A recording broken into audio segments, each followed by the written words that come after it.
Hey guys, in today's video, we're going to talk about diet breaks and how they can increase your fat loss success.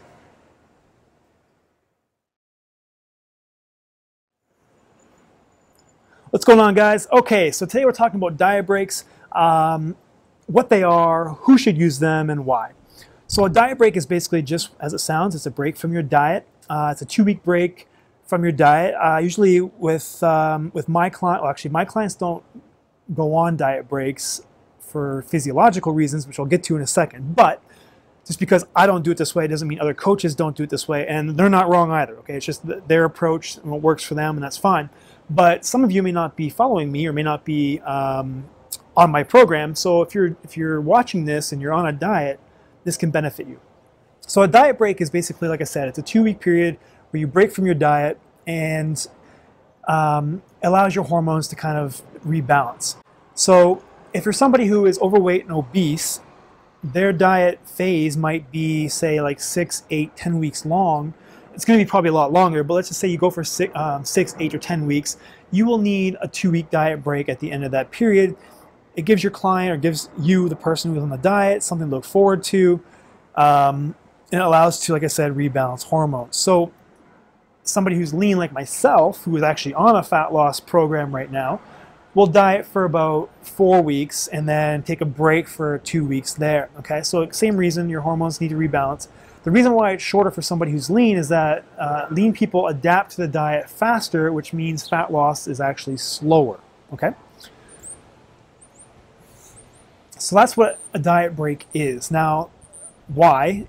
So the physiological reasons, as I mentioned, it rebalances hormones. So when you're on a diet, your insulin, your leptin, your thyroid hormones, your testosterone all decrease, whereas your stress hormone, cortisol, actually increases. I mean, you know, you're on a diet, so you're stressed. You're not eating as many nutrients from a calorie standpoint, as well as from a micronutrient level or standpoint. So your body is a little bit stressed in that regard. So taking a 2-week break helps to balance these hormones, get them back in check. When you go back on a diet, they're actually working for you, not against you.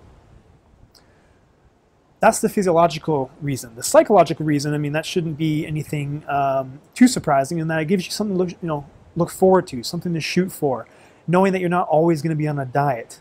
I actually just made a video not too long ago talking about how mayhem is a period where, going forward, I'm going to use that as a diet break. I'll actually upload or attach that video here somewhere. I use May, and you can use any month. Probably December is going to be a month for you, but I use actually December and May, just because May is full. I mean, absolutely full of birthdays, anniversaries, the long weekend. You know, the weather is getting nice. It's, you know, barbecue season. It's ridiculously hard to stick to a diet when I'm constantly out. There's cake, there's alcohol, there's hors d'oeuvres in front of me every step of the way, everywhere I turn. So going forward, after realizing the last 2 years have been an epic failure, but again, failure is just feedback. Going forward, May is going to be a point in time where I switch my program to more of a mass building or a strength building program, and I will eat to match those goals. And again, you can use that as your December, which is probably a good way to get through the holidays. So again, that's the psychological benefits.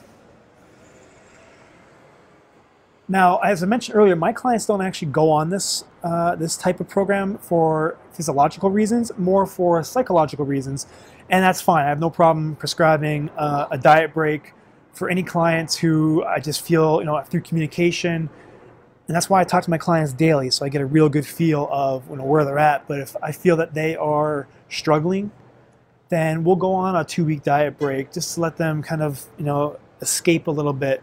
Now, this 2-week diet break is at maintenance level calories. It's not an excuse to go pig out and overconsume food. No, it has to be at maintenance level calories. So it gives you, you know, probably like 500 calories more to play with per day. You're still eating, you know, enough protein, which is roughly 0.8 to 1 gram of protein per pound of body weight is what I recommend.